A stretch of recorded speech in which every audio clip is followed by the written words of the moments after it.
16 men moved through Mosul in two worn-out civilian vehicles that blended perfectly into the night traffic: a dust-covered sedan and an aging pickup that carried no visible markings, no armor, no indication that they belonged to one of the most capable special operations units in the world. There were no helmets, no plate carriers, no external radios, nothing that would identify them as soldiers if someone looked through the window as they passed. One of them was wearing a pair of cheap sandals he had bought from a roadside stall days earlier, the kind worn by locals who expected to walk short distances, not move through hostile buildings under fire. They didn't slow down as they entered the district. They didn't change their behavior or form up into anything resembling a tactical movement. They simply drove into a part of the city that most units avoided even during daylight hours, an area where every unfamiliar vehicle was noticed, where watchers operated on nearly every corner, and where the presence of outsiders usually triggered a rapid chain of communication that could clear an entire neighborhood in minutes. Their objective was a compound consisting of multiple structures behind a reinforced wall, assessed to contain over 100 armed insurgents, some of them experienced fighters tied to networks that had already adapted to months of coalition pressure. By any conventional assessment, the numbers didn't make sense, and yet they drove in anyway. And once inside the area, they didn't stop moving for nearly 8 hours. The following morning, the after-action report was reviewed by a senior American liaison officer attached to Joint Special Operations Command, and the details forced him to slow down in a way that experienced operators rarely did when reading mission summaries. He went through the report carefully, not because it was unclear, but because it was too precise for what it described.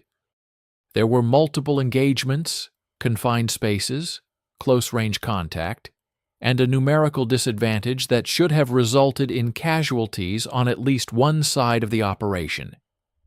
Instead, the outcome was controlled, efficient, and almost clinically clean. He read it again, then leaned back in his chair and remained silent for nearly half a minute, trying to reconcile the expected outcome with the actual one. When he finally spoke, the question he asked was simple and direct. How are they all still alive? It wasn't asked as a compliment. It was asked because the scenario didn't align with conventional expectations, and understanding why required stepping back from the details of the operation and looking at the environment in which it took place. Mosul in 2006 was not a city that allowed for simple solutions. It wasn't collapsing in a single visible moment, but fragmenting under multiple pressures at once, creating a layered conflict where control shifted constantly, and no single force maintained dominance across all areas. There was no unified enemy that could be targeted and dismantled through a single campaign. Instead, there were overlapping networks, operating with different goals, but often sharing resources, information, and infrastructure.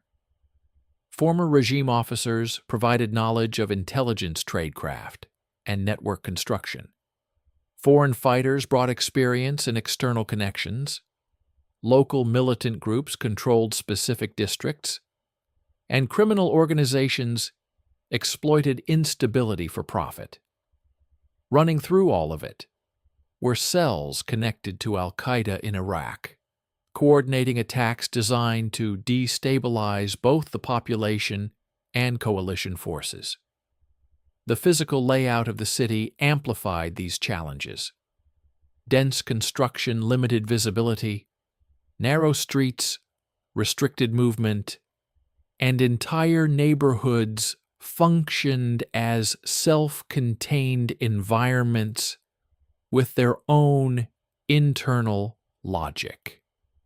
During the day, movement was constant and difficult to interpret. At night, the same areas became controlled spaces where unfamiliar activity stood out immediately. Every approach carried risk, and every mistake had consequences.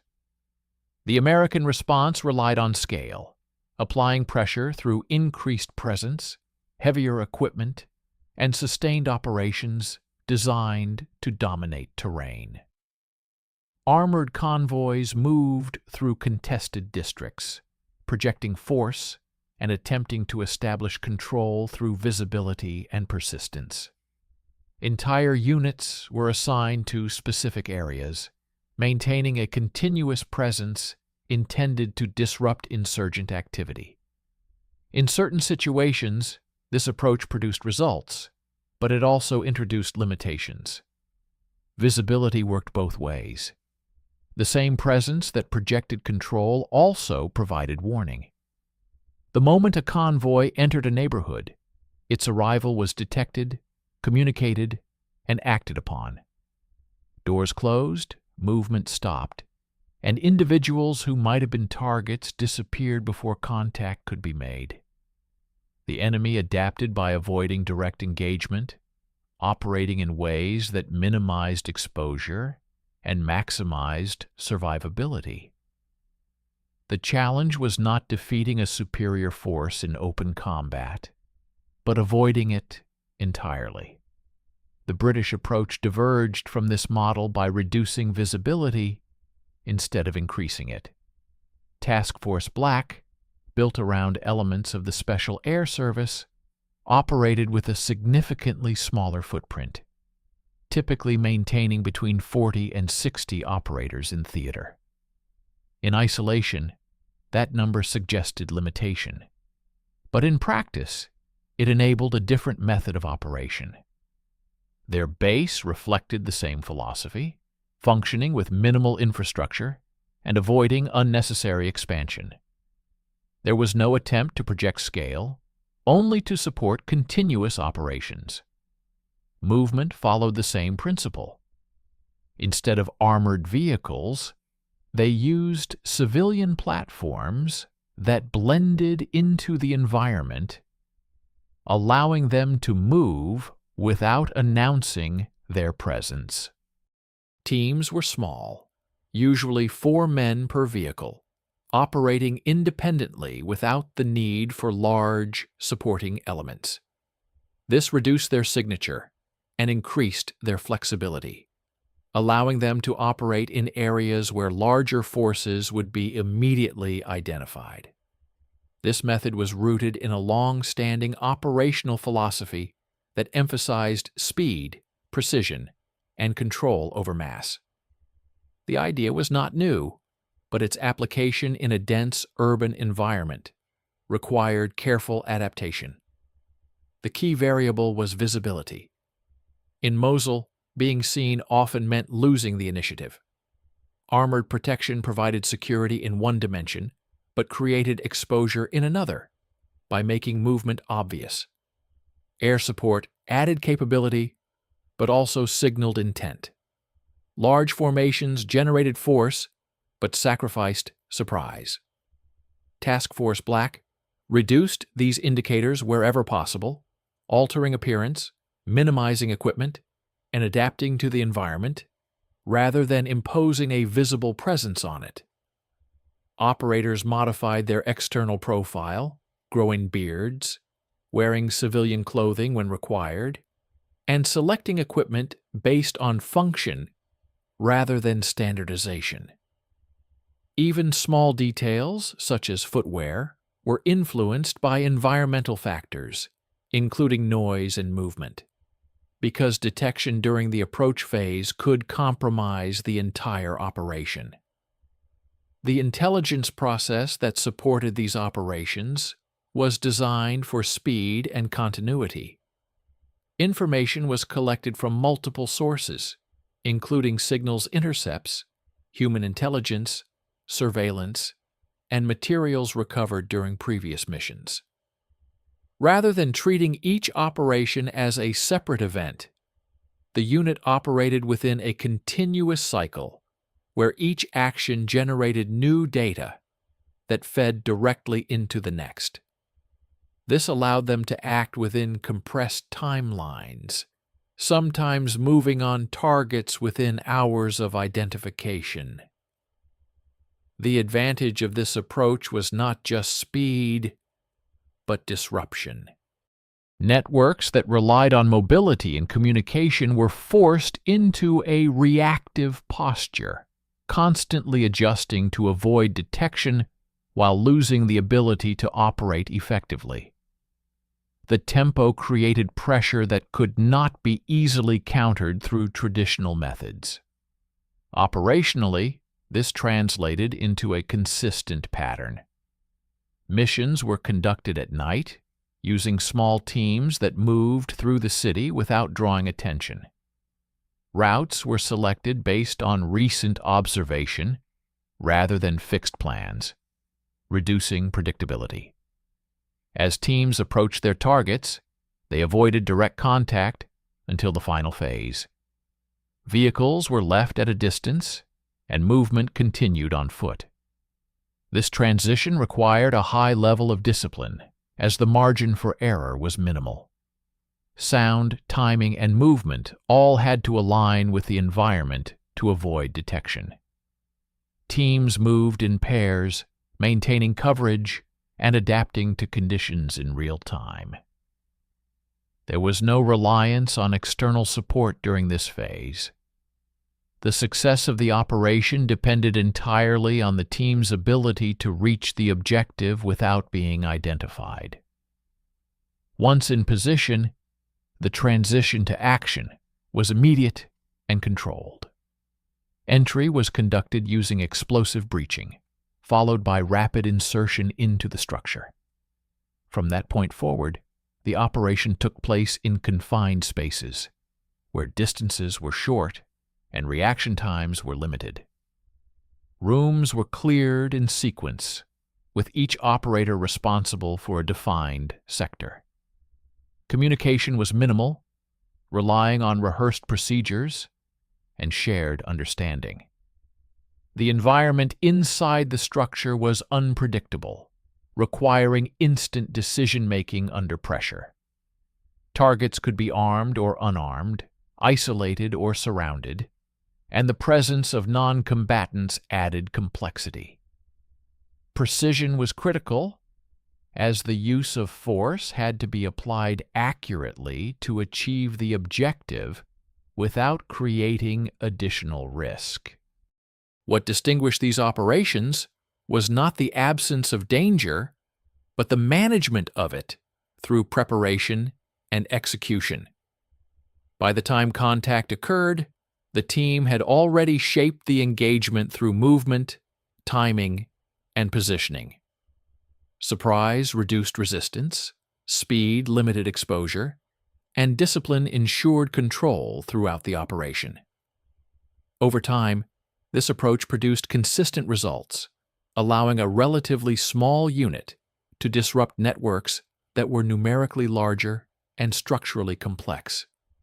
The cumulative effect was not immediately visible in any single report, but became clear over extended periods of sustained operations. This context explains why the after-action report created confusion rather than immediate understanding.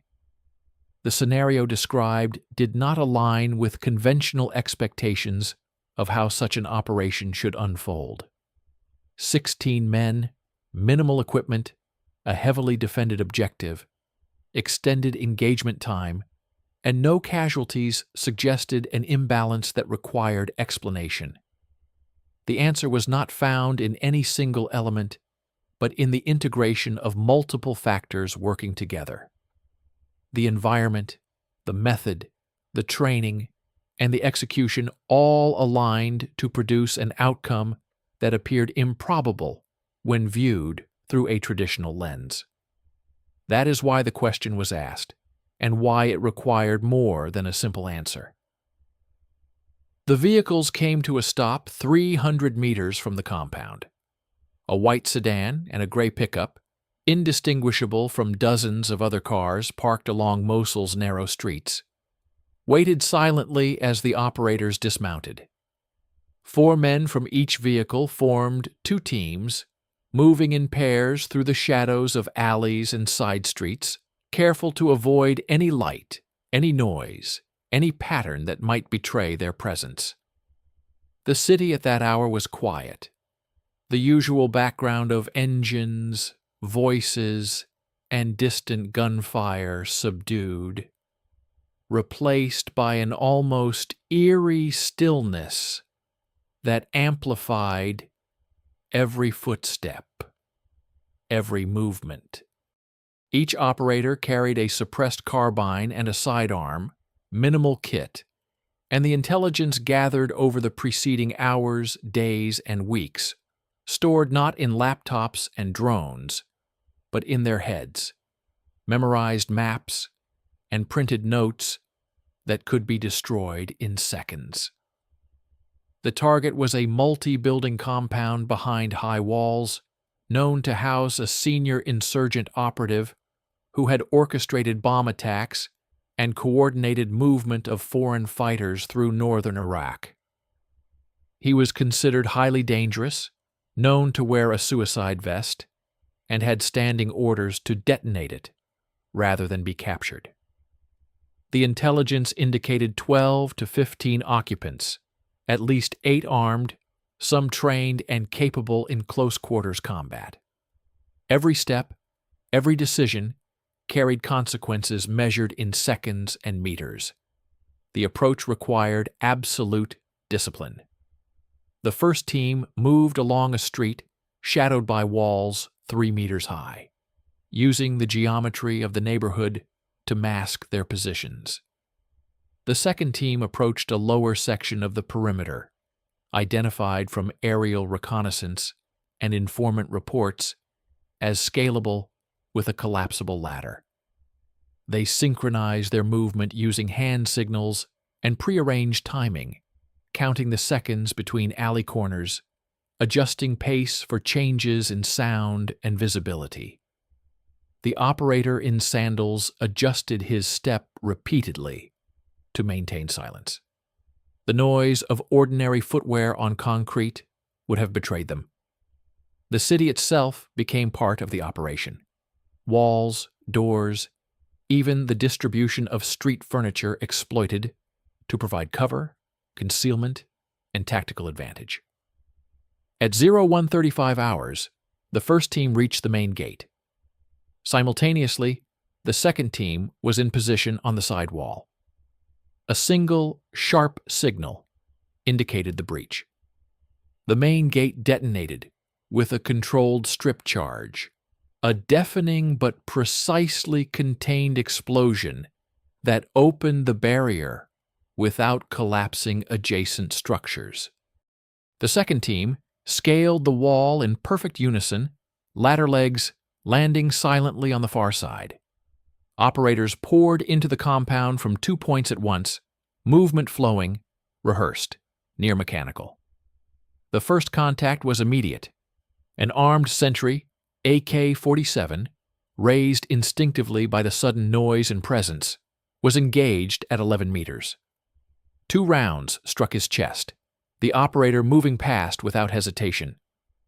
The cadence of training, repetition, and instinct dictated that the team did not pause, did not adjust, beyond what had been drilled thousands of times in the Hereford facility's killing house. The first building was cleared in under 90 seconds. 3 combatants neutralized, 2 women and 4 children secured and moved to the rear, untouched, their presence accounted for without disrupting the operational tempo. The second building presented a greater challenge. Reports suggested the primary target was inside, armed, and prepared to resist capture. As the operators stacked at the door, a burst of automatic fire erupted from the thin interior wall, passing within 30 centimeters of the lead operator. Reaction was instantaneous. Rather than attempt a conventional entry through the door, which had proven vulnerable, the team detonated a mousehole charge, blasting a man-sized opening through plaster and concrete. Smoke and dust filled the space. Visibility dropped near zero. Flash-suppressed submachine guns delivered precise fire at muzzle flashes, each shot controlled, deliberate, designed to neutralize threat without wasting ammunition. Within 4 seconds, the first combatant fell. Others were engaged sequentially, with each operator covering a specific arc, movement choreographed, muscle memory overriding conscious thought. The primary target was found in a back room. Partially armed suicide vest strapped across his torso. One operator physically pinned him, while another carefully cut wires with trauma shears carried specifically for this purpose. The vest remained intact, the risk calculated, the operation executed with precision under extreme pressure. Every action was supported by intelligence accumulated over a compressed cycle. Signals intercepted hours earlier indicated cell positions. Previous raids provided biometric and communication data. Mobile phones seized at the end of one operation were analyzed within hours, yielding locations for the next raid. This continuous exploitation allowed Task Force Black to operate faster than insurgent networks could react. By dawn, multiple nodes were neutralized, detainees captured, and intelligence recovered. The operation itself used a total of 37 rounds of ammunition among 8 operators, a level of efficiency that American liaison officers later noted as astonishing. One officer remarked that the same number of rounds might have been expended by a single rifleman in a brief encounter elsewhere. Precision, control, and discipline replaced volume of fire. Each decision, each shot, measured not only for effect, but for the preservation of life where possible, and for the operational integrity of the mission. The environment required adaptation beyond firepower. Operators moved in civilian attire, blending into neighborhoods where the appearance of military uniforms would have drawn immediate attention. Dish-dasher robes, simple trousers, sandals or trainers, shirts worn without body armor over the torso. These choices were deliberate. The goal was to remain invisible until the moment of engagement. A local looking from a second-story window would see 4 men walking through an alley indistinguishable from any other local group until the breach occurred and the kinetic phase began. The acoustic footprint was minimal. The mechanical footprint of vehicles and personnel managed to reduce detection risk. Small details, the placement of charges, the timing of movement, the trajectory of suppressor rounds, all were part of an integrated system that combined training, intelligence, and environmental awareness into a single, cohesive operational method. Inside the buildings, the environment amplified danger. Rooms were small, corridors narrow, distances measured in meters. Targets could be armed, unarmed, alone, or surrounded by civilians acting as shields. Operators had to process threats instantly while moving fluidly from room to room. The SAS methodology emphasized pairs of operators covering overlapping arcs, ensuring that every angle was accounted for without requiring excessive communication.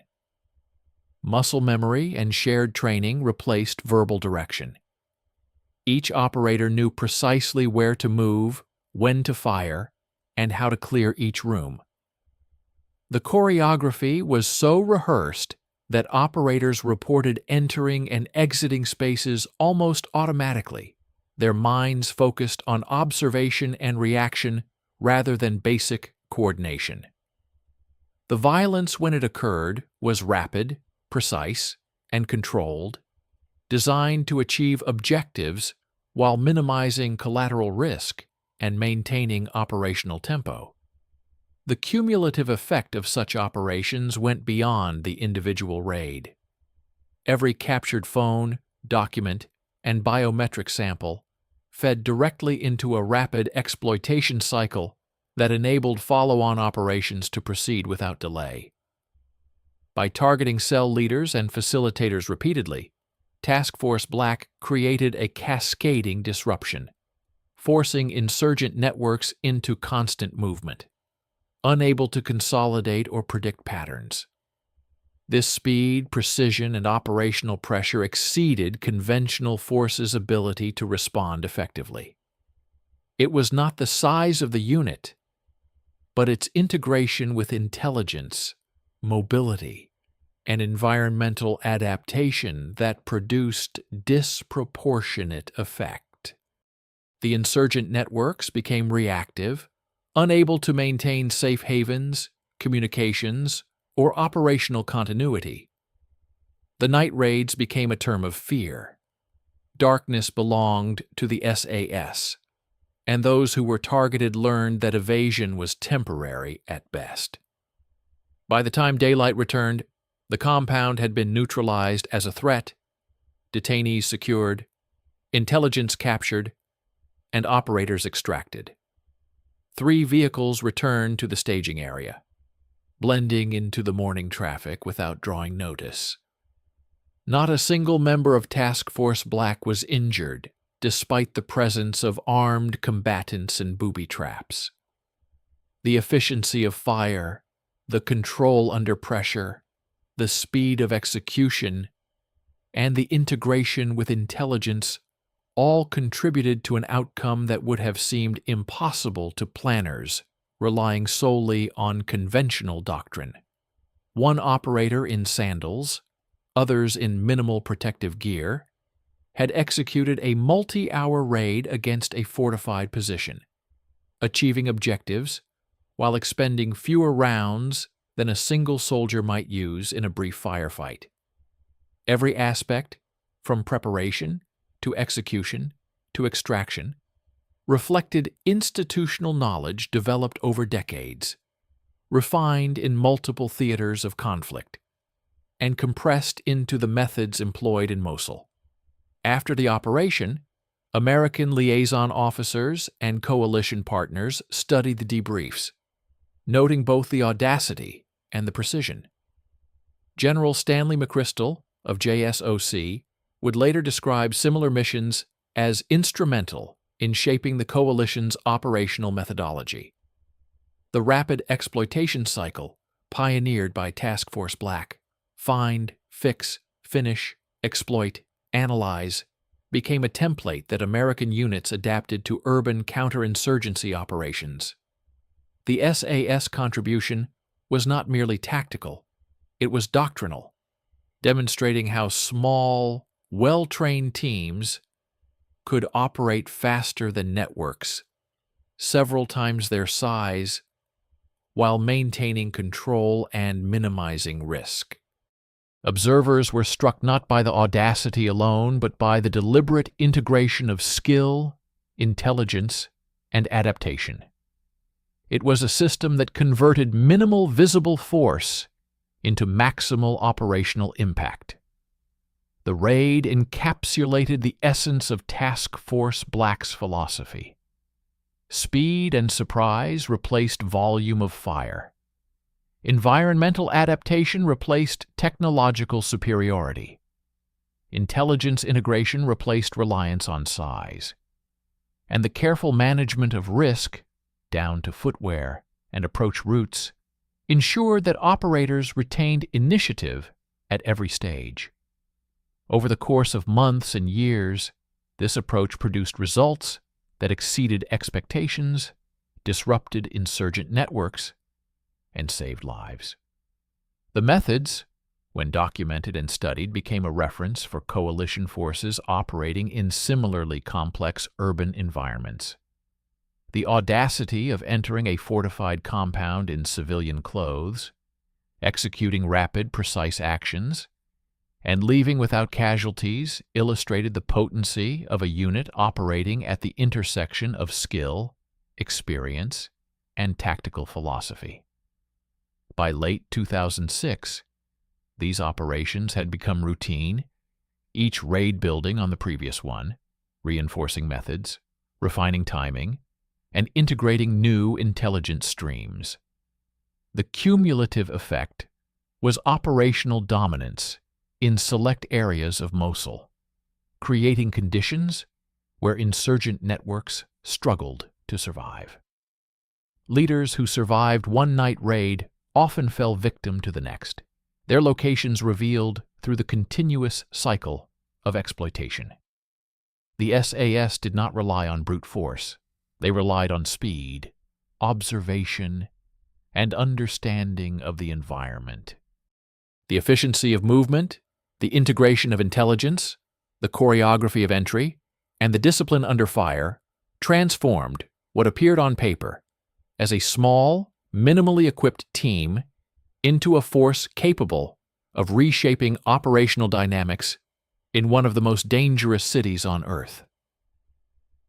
By dawn, the streets of Mosul had returned to their usual rhythm. The vehicles and operators who had swept through the compound vanished into the urban sprawl as if they had never been there. The detainees, the intelligence, the disrupted cells, all were now part of a broader system that Task Force Black had created, a network of rapid exploitation that allowed the unit to stay several steps ahead of insurgent planning. Each raid fed the next. Each piece of information was acted upon immediately. When insurgent communications were intercepted or local informants revealed movement patterns, the SAS teams were already on the ground or en route. The tempo was relentless, a constant pressure that prevented insurgent networks from consolidating or anticipating strikes. Those who survived one night often found themselves targeted the next, with no apparent warning. The combination of speed, intelligence integration, and operational discretion created a situation in which insurgents never fully understood the force they were facing. They knew someone was operating against them, but they could never predict how, when, or where. The psychological impact on the enemy was profound. Fear of the night raids became pervasive, affecting behavior even in areas not yet targeted. The insurgents dubbed these operations the silent strikes because they happened without warning and left no overt trace. Residents spoke of small teams moving through the streets, appearing as ordinary civilians one moment and executing deadly, precise actions the next. This ambiguity multiplied the effectiveness of the SAS beyond the actual kinetic impact. A network that feared it was being watched constantly adjusted, often in ways that made it less effective. Safe houses were abandoned prematurely. Meetings were delayed or canceled. Couriers altered routes, and recruiters struggled to find reliable communication channels. The constant pressure created by these raids fragmented the operational cohesion of multiple insurgent cells, decapitating leadership and reducing the capacity for coordinated attacks. American officers, while initially skeptical, came to appreciate the magnitude of this effect. Liaison reports frequently noted the contrast between SAS operations and conventional coalition approaches. While American units moved with overwhelming firepower, heavy vehicles, and extended logistical support, the SAS relied on minimal equipment, mobility, and intimate knowledge of the operational environment. The contrast was stark, where U.S. teams often encountered resistance that allowed for extended firefights. SAS teams frequently completed objectives without being seen until the breach itself. The effectiveness of these raids forced JSOC planners to reassess assumptions about the relationship between force size, equipment, and operational success. The British unit's approach demonstrated that well-trained operators, operating in small teams with precise intelligence, could achieve effects that rivaled or exceeded those of larger units with greater technological support. The operational doctrine that enabled such results had been developed over decades, tested in conflicts ranging from the deserts of North Africa to the jungles of Borneo, from the Malayan Emergency to Northern Ireland, and honed in multiple smaller conflicts across Africa and the Middle East. Task Force Black was the continuation of this institutional knowledge, adapted to an unprecedented urban environment in Mosul. Training, selection, and operational experience ensured that operators could perform at the highest level under extreme pressure. The selection process was deliberately brutal, designed to eliminate all but those capable of functioning independently, making precise decisions in fluid environments, and resisting stressors that would overwhelm ordinary soldiers. This created a force capable of extraordinary autonomy, able to plan, execute, and exploit operations without reliance on large-scale support.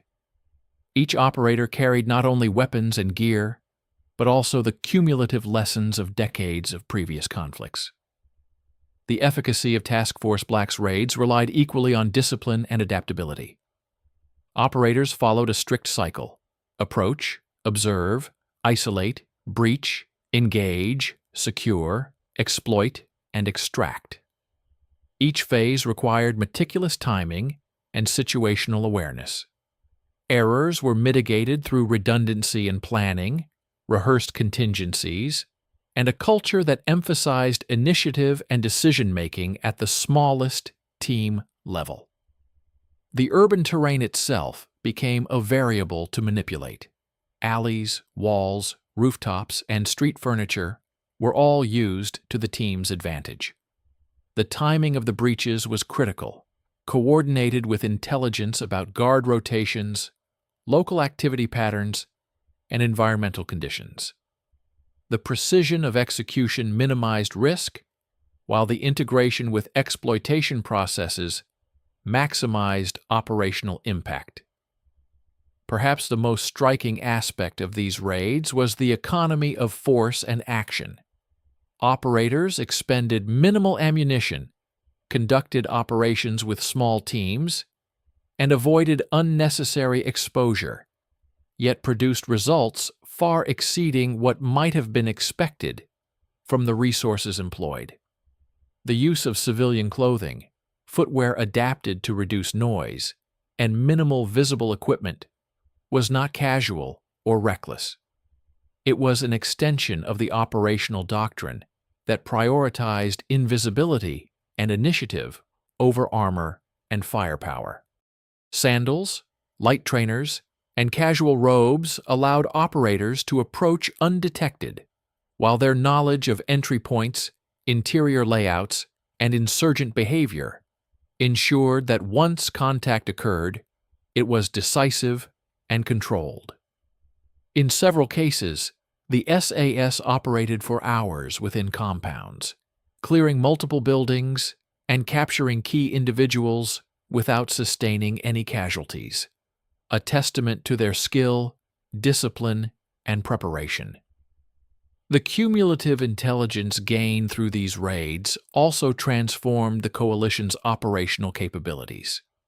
Each captured device, document, or individual produced a chain of actionable insights that fed the continuous cycle of operations. Networks were systematically dismantled, with leadership targeted, logistics disrupted, and facilitators apprehended. This had a cascading effect. Insurgents became reactive, constantly adjusting movements, unable to consolidate, recruit, or plan complex attacks. Within months, al-Qaeda in Iraq's operational effectiveness in Mosul was severely degraded, and rival militia networks found it increasingly difficult to coordinate actions without interference. By 2008, the combined effect of these operations, coupled with American conventional pressure, had decapitated insurgent leadership in the city, leading to temporary stabilization and a significant reduction in organized attacks. The contrast between the SAS and American forces highlighted the impact of training, culture, and doctrine.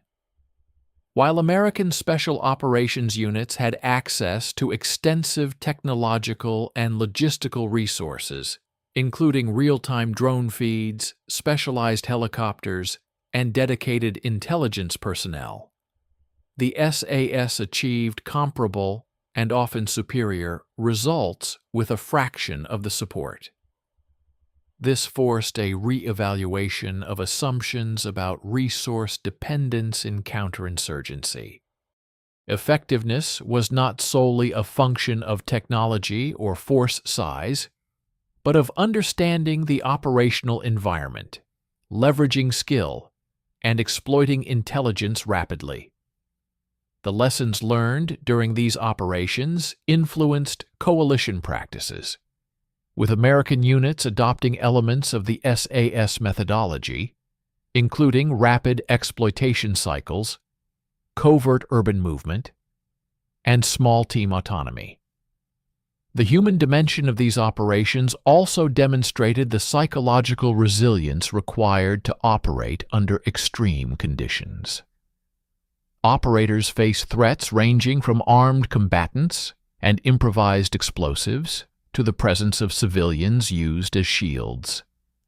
Success demanded composure, rapid decision-making, and the ability to prioritize objectives without hesitation. Each operator's experience in previous conflicts, combined with rigorous selection and training, ensured that stress and danger did not compromise mission integrity. This level of professionalism, coupled with an institutional culture that emphasized self-sufficiency, adaptability, and precision, enabled Task Force Black to operate effectively in one of the most dangerous urban environments in modern warfare. By the end of the Mosul campaign, the legacy of Task Force Black was clear. The SAS had conducted hundreds of operations, neutralized high-value targets, captured vital intelligence, and trained coalition partners in techniques that would be applied across Iraq and beyond. Their actions demonstrated the strategic value of small, highly capable units operating with autonomy and precision. The psychological impact on insurgents, the operational disruption of networks, and the refinement of rapid exploitation cycles all contributed to a lasting influence on coalition strategy. While the presence of Task Force Black was deliberately concealed from public view, its effect on the battlefield was unmistakable. Insurgent operations were slowed, leadership decapitated, and networks disrupted, all without the visible footprint of conventional forces. In retrospect, the success of Task Force Black in Mosul was not attributable to luck, bravery alone, or any single innovation. It was the product of 6 decades of institutional knowledge, integrated training, and operational experience applied to a highly complex environment. Every element, from selection and training to approach, engagement, and extraction, was designed to maximize effectiveness while minimizing exposure. The small size of the unit, far from a limitation, became its greatest strength, allowing mobility, discretion, and speed that larger forces could not achieve. Sandals, civilian vehicles, and minimal equipment were tactical decisions, optimizing the unit's ability to operate undetected in densely populated urban areas. Intelligence exploitation cycles allowed operations to build upon one another, creating cumulative effects that reshaped insurgent networks over time. For coalition partners and observers, the lessons were profound. The SAS had demonstrated that success in urban counterinsurgency depended not on mass or firepower, but on understanding the environment, exploiting intelligence rapidly, maintaining initiative, and integrating skill with operational philosophy. In doing so, Task Force Black reshaped perceptions of what small, highly trained units could achieve, leaving a legacy that would influence special operations doctrine for years to come. The operators returned to their austere compound, vehicles blending back into the everyday traffic, invisible again, as if they had never been there. Their work, however, echoed through the networks they disrupted, the lives they spared, and the operations they enabled. The impact of 16 men in civilian attire moving through a city of millions exemplified the enduring principle that in warfare, size and resources matter far less than understanding, precision, and execution.